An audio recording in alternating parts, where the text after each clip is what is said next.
刚看到消息，特朗普又要把 Just saw the news. Trump's planning to slap tariffs over 100% again. It's another massive hurdle, totally daunting. For those of us in the US trade, it's going to be a rough stretch. I was all about pushing forward with big plans, but this throws a wrench in everything. Guess we just wait and see. On October 11th, a Chinese cross-border e-commerce seller reacted with a bitter smile after hearing that the U.S. had imposed a 100% tariff. It's clear tough times are ahead.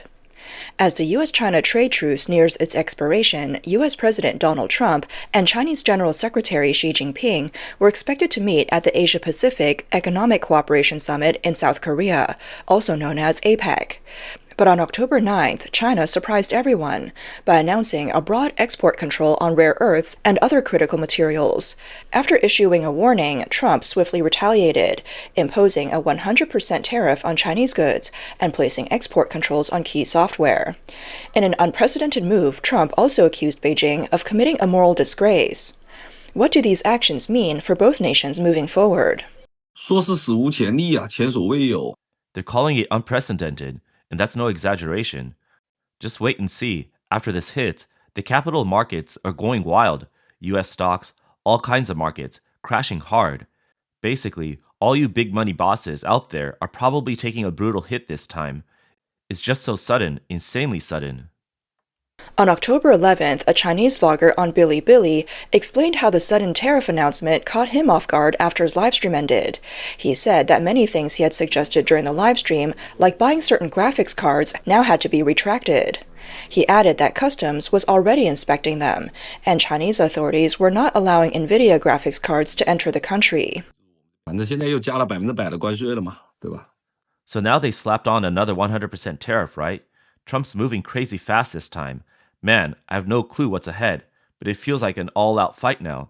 Let's see if that meeting in Korea in 2 weeks can sort this out. If it does, great. I'm not gonna say too much.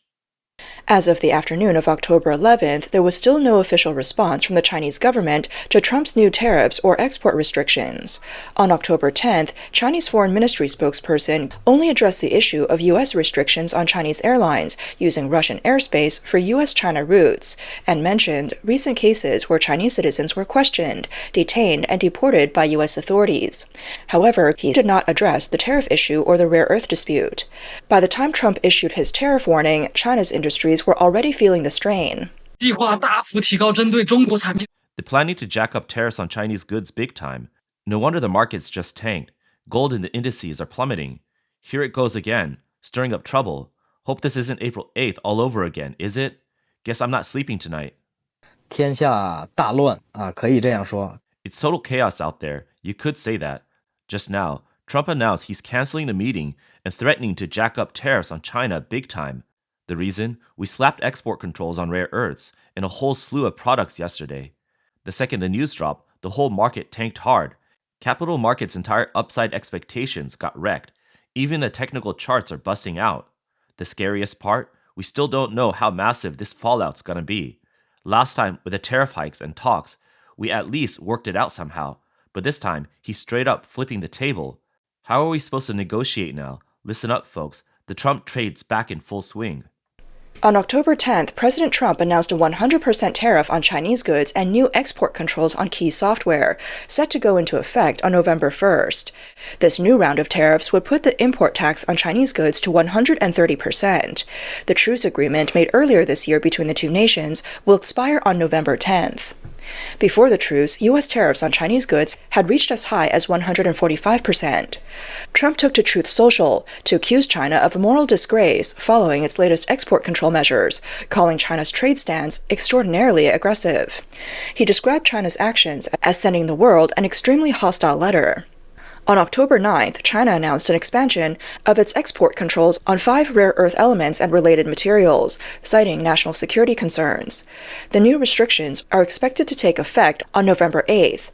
Also, starting December 1st, China will strictly review foreign manufacturers using Chinese rare earths and technology, requiring even non-Chinese companies to get approval from Beijing. China controls roughly 70% of the world's rare earth supply, which is essential for industries like automotive, defense, and semiconductor semiconductors. On the same day, China also launched an antitrust investigation into U.S. semiconductor giant Qualcomm. The Chinese Ministry of Transport also announced that it would impose port fees on ships that are U.S.-owned, operated by U.S. entities, or flying the U.S. flag. The U.S. Trade Representative's office that it would impose 100% tariffs on certain shore cranes and cargo handling equipment, primarily targeting port equipment made in China. Trump hinted on social media that he might cancel his planned meeting with Xi at the upcoming APEC summit in South Korea. He said, "I was to meet with President Xi in 2 weeks at APEC in South Korea, but now there seems to be no reason to do so." However, when reporters pressed him about whether the Trump-Xi meeting had been canceled, he said that he had not canceled it, but he wasn't sure if the meeting would take place. He added that regardless, he would still attend. Trump also tweeted that U.S.-China relations had been very positive over the past 6 months, and that China's latest move was truly shocking. Professor Ye Yaoyuan, who holds the Department Chair of International Studies at the University of St. Thomas, stated that Xi had originally intended to meet Trump at the APEC summit to discuss U.S.-China tensions, trade issues, and Taiwan. Ye said Xi wanted to increase his bargaining chips before the meeting. He wanted the U.S. to understand that China is not easy to deal with and to pressure Trump into making concessions. Ye noted that, although the trade truce has led to some common ground, it didn't necessarily mean a full agreement. He said China's recent actions break trust and will be seen as an attempt to sabotage the talks. He added, although Trump often seems willing to negotiate on anything from a business perspective, there are still limits, but China doesn't seem to know where the line is, or maybe it has no concept of a line at all. Shen Mingshi, a researcher at Taiwan's Institute for National Defense and Security Research, explained that China's rare earth control escalation is complex, that China's leadership may have reached an internal consensus to take a tough stance towards the U.S., especially ahead of the Chinese Communist Party's 4th plenary session. Shen also noted that Xi's faction could be looking to escalate U.S.-China tensions as a political strategy. Shen said, "This could be a move to create a favorable issue for China if the Trump-Xi meeting takes place." He also pointed out that during the U.S.-China tariff talks in June, China appeared to make some concessions, including approving the export of certain rare earths.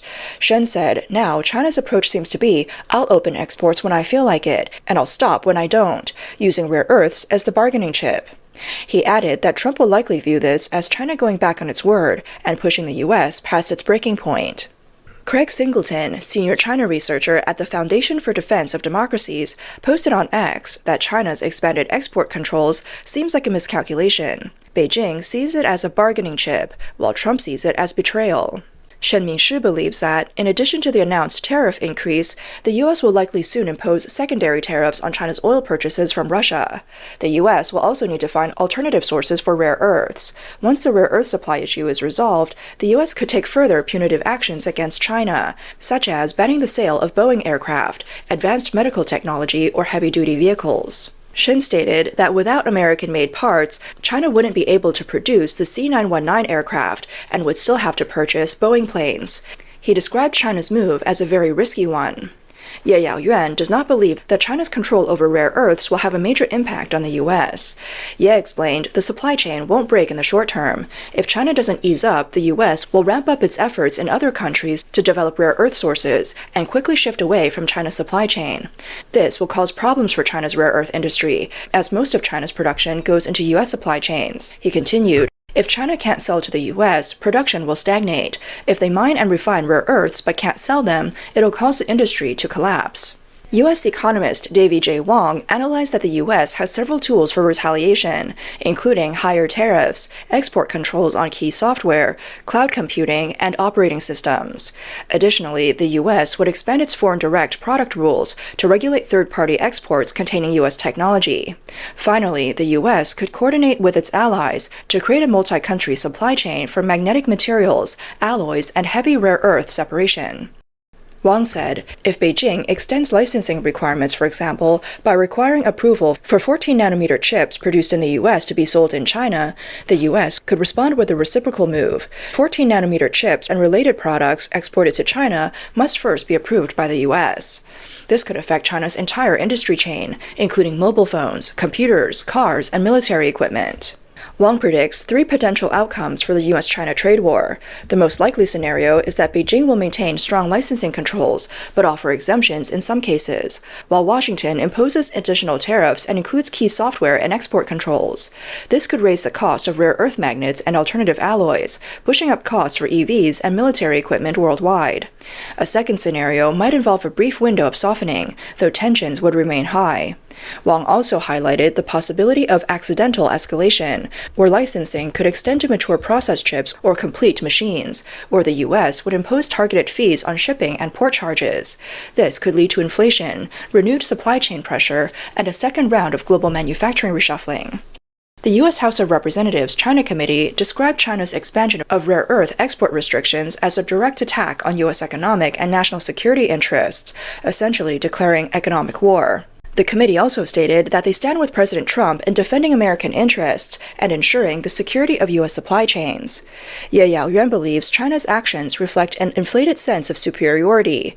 He said, in the end, they're only shooting themselves in the foot. It'll depend on whether China softens. If not, another wave of trade conflict will begin. Shen Mingshi added that the U.S. response will further hurt China's already struggling economy. More importantly, U.S.-China relations will suffer, and there will be no quick resolution. He added, with both sides refusing to compromise, tariffs could rise even further. Once that happens, it's a matter of who can endure the higher tariffs. The side with more resilience will have the upper hand. Some argue that under China's stability-maintaining system, the government can tolerate the public hardships caused by a trade war. Shen noted that China's leadership is indifferent to the struggles of the people, and those in power will continue to resist the U.S. in order to maintain their hold on power. However, due to internal political infighting, the situation could change at any moment.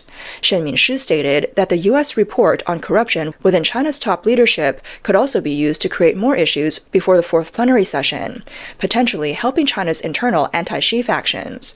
Trump is now waiting for changes within China's politics, hoping that future negotiations could go more smoothly.